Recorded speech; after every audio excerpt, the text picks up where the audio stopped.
产业动态、业界新知都在展昭 On Air。大家好，欢迎大家收看展昭 On Air 辅具长照展特辑。今天呢是我们辅具长照展的首播第1集。那很开心，我们今天邀请到的呢是我们的共同主办单位国立阳明大学 ICFT 辅具科技研究中心李淑珍主任。我们热烈掌声欢迎李主任。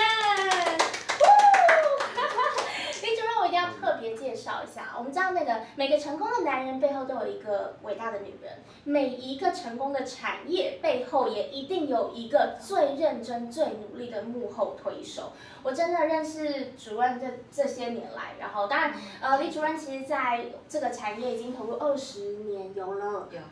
那我是没有认识主任那么久了，但是主任也看不出来我投入这个产业那么久，因为我主任看起来年轻。对。但是认识主任的这几年来，我真的觉得哇哦，就是一个产业里面可以有一个哇很伟大的女人在背后，就是为了这个产业努力付出，然后希望把辅具长照更多的知识分享给更多的朋友。我真的觉得台湾今天我们辅具长照产业有今天，真的是因为李主任的关系，我们好幸福。好，那我们今天既然邀请到李主任，就要来聊一聊今年我们的台湾辅具暨长期照顾大展，也就是 AT Life。Assistive Technology for Life。那今年其实我们知道，因为今年我们地球来了一个不速之客 ，COVID-19。那因为疫情的关系，其实国际上很多的展览，不止辅具相关的展览，其实很多的展览都延期了，甚至大部分是取消了。那我知道今年日本、韩国都已经延期了，对。但是我们非常骄傲的是，台湾辅具暨长期照护大展，我们如期开展，7月30号在我们的南港展览馆1馆。那为什么我们全球的展览都延期了，台湾的展览我们还是可以顺利开展？李主任，你觉得这是怎么样的原因或机会，或者是因缘，就是让我们可以哇有今天呢？要跟大家报告哈，在全球疫情的情况之下，这真的非常非常不容易。那我们所有的产业，包括我们的辅具跟长照的产业，都面临很大的一个挑战。那也关心，因为国外的客户没办法来台湾参展，所以他们会不会也接着就受到影响？这个参展的效益如何？也不断的询问我们主办单位。那再加上因为各行的经济毕竟都受到影响，所以其实策展就是参展的厂商都会精打细算，去评估这样的展览，因为其实主要的费用不是报名的摊位费，而是整个在展期过程，不管是装潢或是人力，对那部分的耗费是不是值得？那我们很高兴，其实因为已经是努力非常多年，那也得到所有的参展公司的支持跟信赖，那所以得以办这样的一个展。那我相信很重要的一点就是说，我们有去告诉大家说，其实这个非常时期，把握台湾辅具被看见的非常契机。那我们怎么样去诉求这一点呢？因为就如同刚刚主持人说的，日本全球最大的2个辅具展，一个是德国的 RehaCare， 另外一个是日本的 HCR。对，这2个展都办了40几年，那也首次停展，今年停展，要延到明年再办展。那这是一个非常特殊的时期。那台湾的辅具大展能够主办，当然就是很重要，就是我们的指挥官，我们的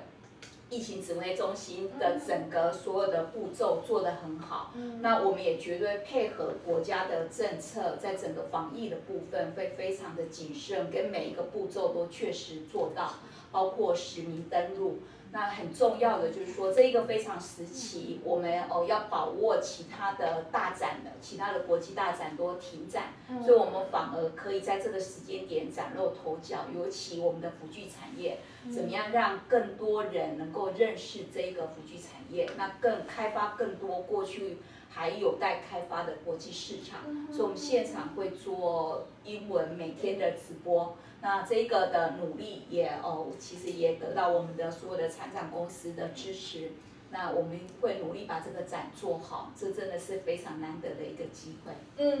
所以其实台湾整个我们疫情现在控制的还蛮好的，所以我们都说对，就是台湾其实台湾 can help，然后我们也被看到了。那其实以辅具长照展也是，我们其实非常骄傲，台湾是国际首发，这真的是今年国际间第一档辅具相关，也可能是唯一一档，有可能是对辅具长照专业的展览。那在这边也要跟大家再一次宣传一下，我们的展览呢是7月30号到8月2号，在台北南港展览馆1馆对盛大举行。那这个展览其实是免费参观的，那但是呢，大家只需要做登录，对，那只要在7月28以前上网去做登录，我们有机会可以抽到这种价值10万的大奖。那预登可以抽奖，那怎么样提高你的中奖几率呢？还有另一个方式就是 right now 现在正在看直播的各位，请在我们的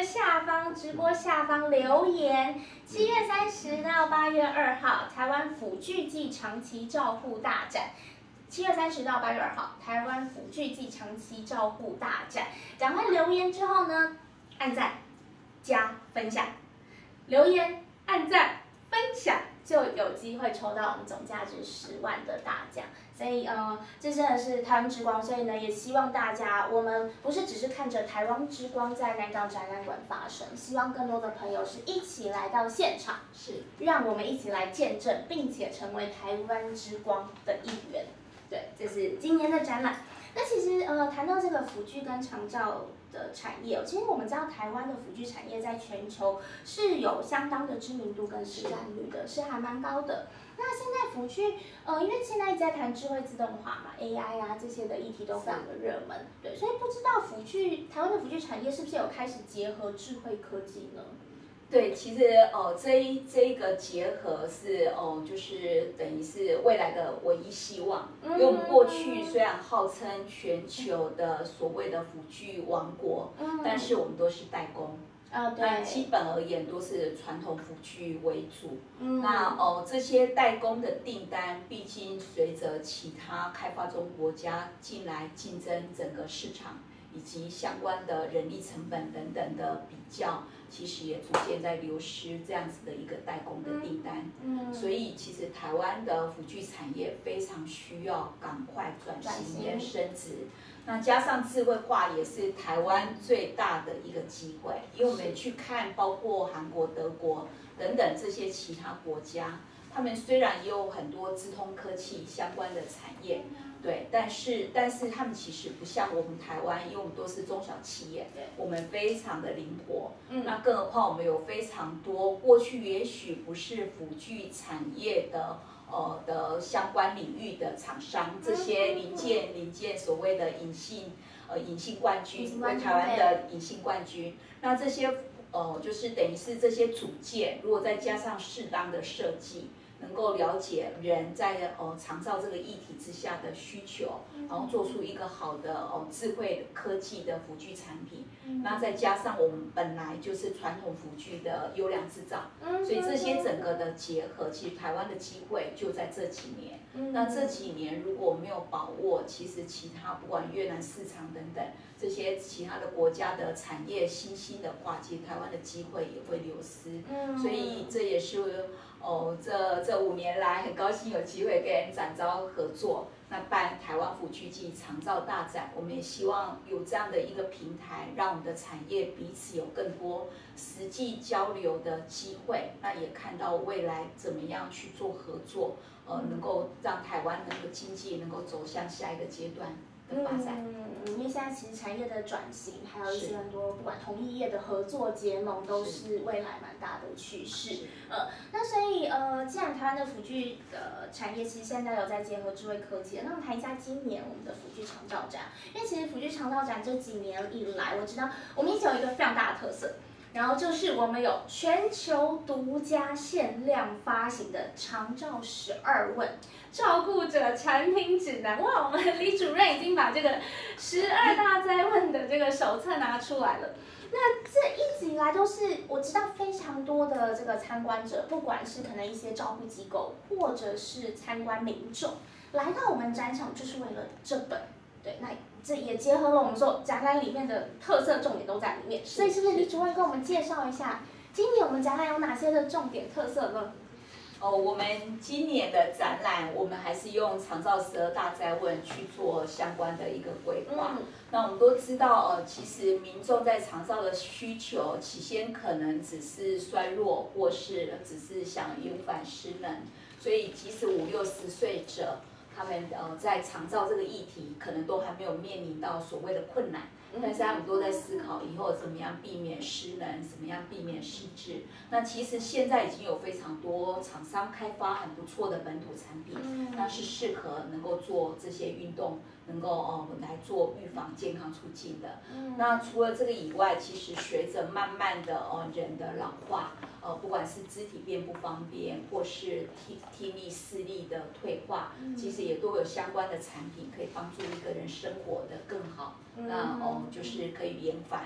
失能跟失智。那等到真的进入失智之后，有各种议题，包括行动的，包括转移位的，上下楼梯的。那怎么样避免褥疮？让长期的卧床总是不应该都是躺在那里？所以我们有很好的轮椅，有所谓的百位系统，都可以帮助一个人做得好，然后能够四处移动。所以这些产品的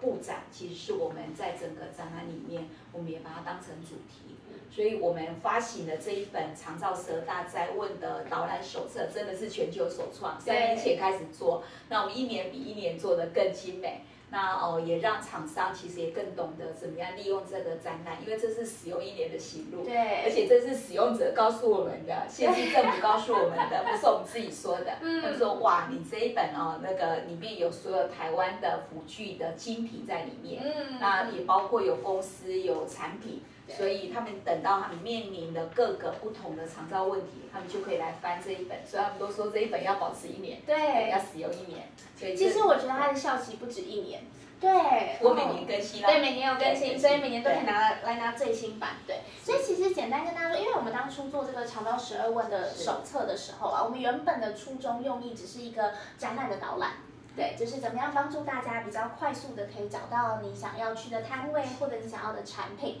结果后来才意外的发现，哎，其实12问真的是非常多人他们正在面临的问题，长照痛点。对，或者他现在可能还没有遇到，可是他拿手册回家放在家里，过阵子就发现，我开始遇到这些问题了，是长辈的问题。然后从这个长照12大哉问里面去找到，原来这个问题不是只有我有，其实很多人都有。是，原来其实在社会上，在业界有很多的好的产品，或者是有一些的资源是我们可以运用的，去帮助大家来解决这些问题。没错，其实我们这本手册也把相关的政府的资源，或是工协会的资源，把它写上去。对，所以大家其实在里面不只是找到产品，要找到厂商，最重要也找到资源。其实我记得我们台湾辅具暨长期照护大展，在全球上面，我们的规格可以说是国际最高的。我认为是，是因为我们也去了日本，我们也去了德国看别展。对，那我们在说规格这件事情，当然我觉得长照12大哉问是当中一个非常重要的元素。是对，然后另外其实我们的展览里面不是只是商展，不是只是一堆的厂商来卖产品，我们还有很多的政府单位，然后还有很多的资源、咨询的资源都在里面，对不对？对，就是我们去看国际的展览，我们还有走出一个台湾唯一的特色，也就是说国际的展，譬如说我们刚刚提到40几年日本或德国的展，他们这些工协会或是政府单位，可能就是一个小小的一个摊位，然后就是公告有这些单张让民众来拿。对，那我们不同，其实我们在里面做很多倡议，做很多宣导的活动，那也很开心。其实，在整个长照、复健、复能领域的专业人员，包括物理治疗师、职能治疗师。那今年还加入听力师跟语言治疗师。对。那过去也有呼吸照护师、呼吸治疗师。所以这些专业人员进来，不只是一个小小的一个宣导摊位，它实际上是在里面办讲座，然后提供各种专业的咨询。那民众甚至日后都还可以相关的咨询跟询问。所以我觉得这一个专业的服务，让就是厂商的参展产品本身其实是更加添上色彩。因为你有产品不知道怎么使用，那只有靠厂商说毕竟不够，这也是为什么我们政府在提供辅具的补助，要加上专业服务，所以是这样的一个概念。那我们全国也在全世界创了一个非常很棒的一个全国的辅具服务系统。目前我们除了中央，就是我自己的中心多功能辅具资源整合推广中心这个国家级的辅具资源整合推广中心以外，我们每个县市都至少还有一家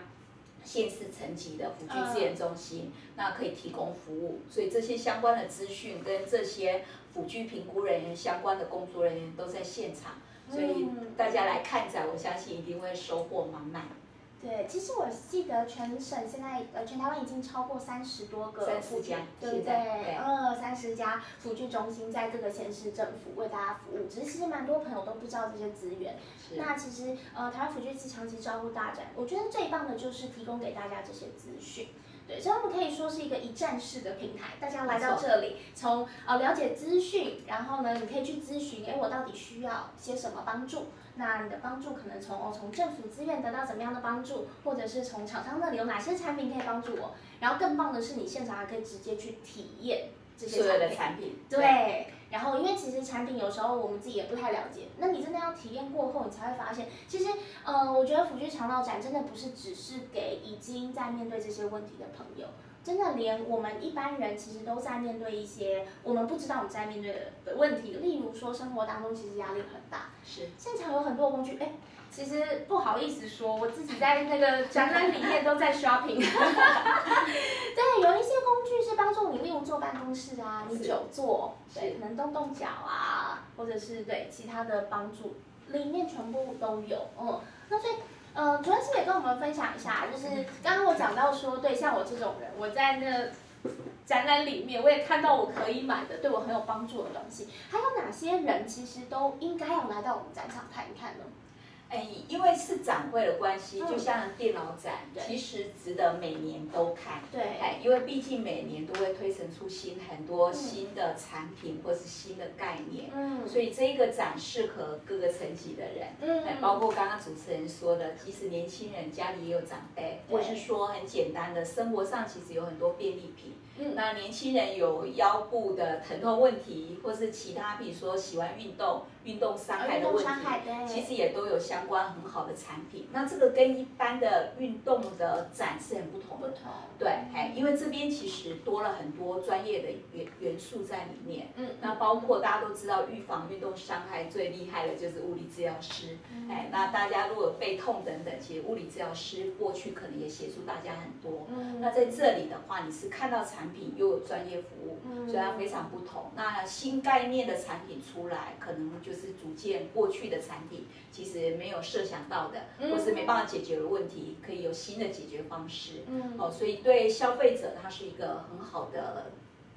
的一个展会。那对有长照需求当然是毋庸置疑。对，那我更要说，其实厂商也是，尤其最近因为台湾辅具产业发展协会正在办很多辅具厂商的课程，我都常常跟辅具的销售的门市说，这个展是你们最应该来的。对，因为你以后要服务民众，你一定要能够跟得上时代，知道目前有哪些产品。然后你在这里其实可以展示的，什么都看到。对，那跟你过去可能只熟悉跟几个制造商合作，然后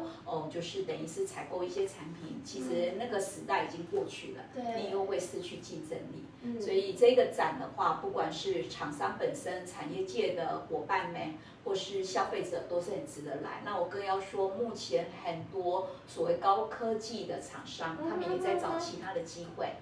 因为毕竟其实产业的挑战是永远存在的。对，那其他的机会你一定要去看一些异业不同的展览，来去找到适合未来可以发展的方向。那全球老化绝对是议题，所以大家可以看说，不管欧美或日本这些所谓的大厂，甚至包括汽车大厂，所有的物流等等的大厂，没有人不关心长照，没错，不关心老化这个议题，因为全球的产业机会就在这里。对，其实台湾现在已经是正式宣告说迈入高龄社会嘛，也预估5年后，也就是2025年，比例应该是提升到20%，进入超高龄社会。所以其实真的不只是年长的人有长照的需求，那现代人到底应该要怎么样来应对？而且我们要同时处理的是照顾者还有被照顾者的身心需要。对，所以主任是不是也跟我们分享一下，主任对这样的议题有怎么样的心得想法吗？其实大家在谈照顾这个议题，首先谈的多数的人谈的都是怎么降低照顾负荷。那我自己的看法，我认为不止如此。其实我们知道说，如果你今天愿意当照顾者，除非你是就是等于是照顾产业的一员。如果你是在照顾家人，其实我相信多数的照顾者最大的希望、最大的心声，就是希望被照顾的这个家人是快乐的，是欢喜的，然后健康有进步。对，那要欢喜、要健康有进步，只有无微不至的用原本的方法照顾，可能不一定能够达到那个效果。那世界上其实有太多很好的辅具产品，所以来这里找方法。那怎么样让被照顾者实际上是有尊严的生活？这个部分其实有太多可以协助的。所以我们也希望说，其实对照顾者的需求的部分，不是只有谈怎么降低照顾负荷，而是被照顾者如果今天能够被满足，生活的更好，不只是延长岁月，而是延长生命生命的价值的话，那我相信照顾者也会获得更大的一个欣慰，然后跟在这个领域其实更走得下去。所以这些议题都是应该要被重视的。对，因为其实那是个循环的，对不对？因为当被照顾者如果他其实还是非常的痛苦，或者是没有被照顾得这么好，那他又反过来又增加了照顾者的压力，不管是生理上或心理上的压力。对，所以其实我在接触辅具长照展这几年了，我也真的发现，其实真的有很多的产品、工具或者是知识，是可以帮助照顾者把被照顾者照顾得更好。那它就是一个正能量的循环。没错，没错。那我还要特别讲，其实我们这一本那个长照12大灾问的导览手册，对，导览手册我要特别说，我们不只是在介绍今年有参展产品的厂商的主流产品，其实我们每一个长照的大议题，我们都非常用心去写，怎么样帮助一个人生活，包括刚刚谈的照顾者跟被照顾者，怎么样让他更好。所以这一本手册导览手册，其实跟所有的展览是真的非常不同。它等同其实也是一个卫教手册，但是我们又不希望它很生硬，我们希望它是可以能够让大家实际生活上真的用得到的。那你即使不是专业人员，你学了刚刚谈的学了这些知识，对生活有帮助。我们不希望只是一个文字的知识，而是真的对生活有帮助的。所以我们今年已经发行第3年的长照12大灾问，大家一定要来，因为这个手册里面包括我们所有的卫教资讯都是非常精心编排的。其实它真的是个工具书，就是对。然后我自己觉得有一点像心理测验，就是打开我在看这12大灾问的时候，每个就这个我有，这个我有，对，然后赶快看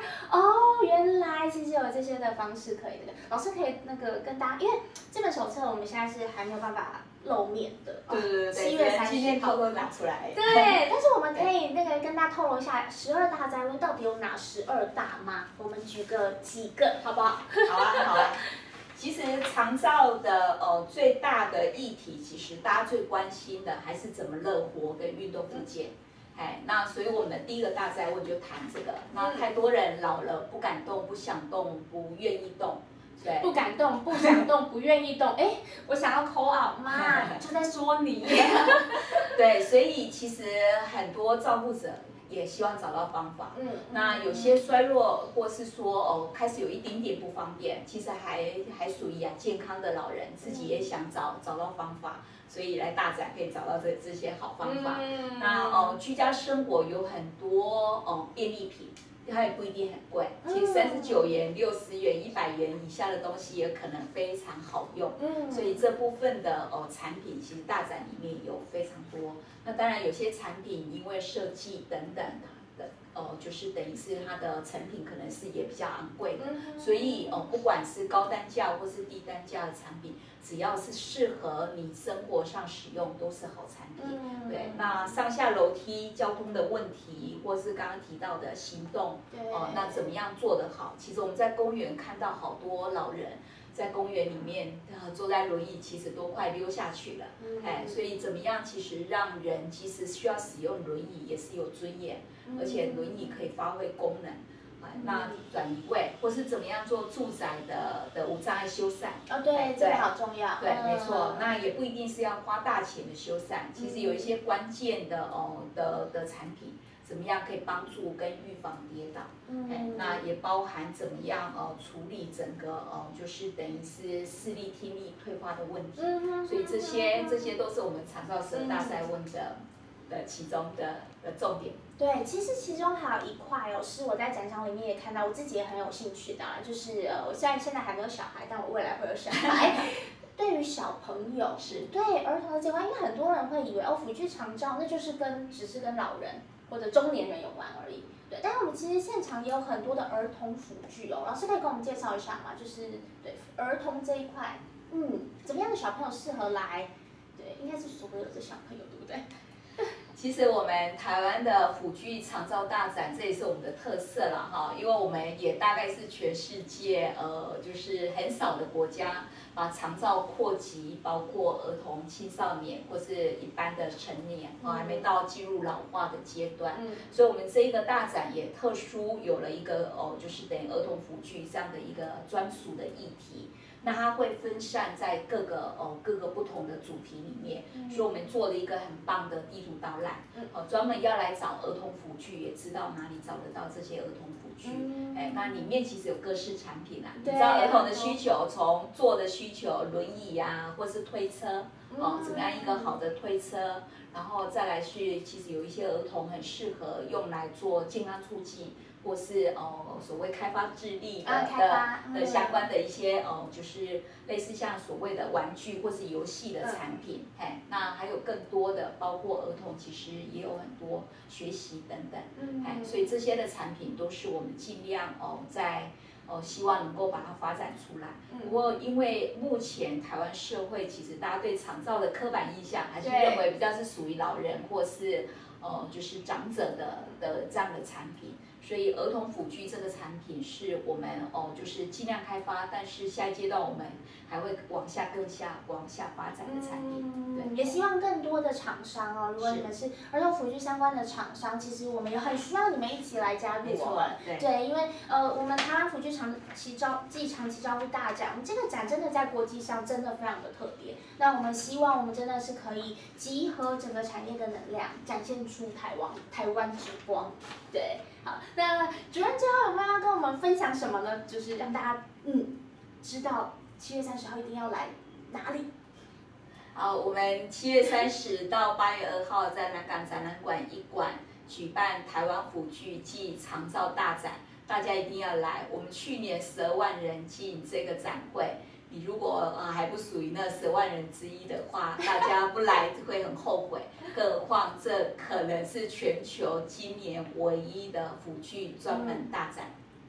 而且你在这里真的可以找到很多你生活上想得到或想不到的解决方案，这是一个 total solution 的提供平台。对，那也要在这里再次提醒大家，7月28以前到我们的官网去做预先登录，就有机会抽总价值10万的大奖。那你有一个好机会，因为预登只能预登一次嘛，每个人对，但是你还有一个机会可以提升你的抽奖中奖几率，就是 right now 现在在看影片的同时，请在我们的直播下方留言7月30到8月2号台湾辅具暨长期照护大展，留完言以后按个赞。然后分享出去，就有机会抽中我们总价值10万的大奖。好，那我们今天真的非常开心哦，邀请到我们国立阳明大学 ICF 暨辅助科技研究中心的李淑珍主任，是我们大家有机会看到李主任真的是你们的荣幸，因为这个产业里面，我们到国外去展览的时候，对，就是看展的时候，然后跟厂商聊啊，那因为我跟主任都会分开走嘛，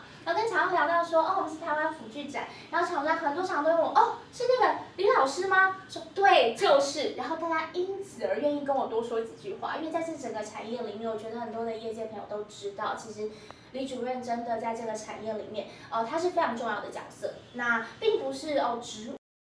我觉得是长期以来他在这个产业里面的付出，然后他真的是无私的奉献。就是你看老师那个个子小小的，他的能量，他应该是我这辈子就是觉得哇，能量最强大的那个女强人，就是真的。然后希望老师跟展昭我们那么努力，在推广的这个产业这个展览，大家一起来共襄盛举。所以老师我们一定要来。对，老师我们最后是不是呢用我们的爱？对，爱心，爱心，爱心。对我们到镜头前面好了，我们要那个热烈的邀请大家一起来。好，在这里，这样看得到吗？可以吗？老师过来一点点。好，我们7月30到8月2号台湾辅具机长照大展等你哦，一定要来哦。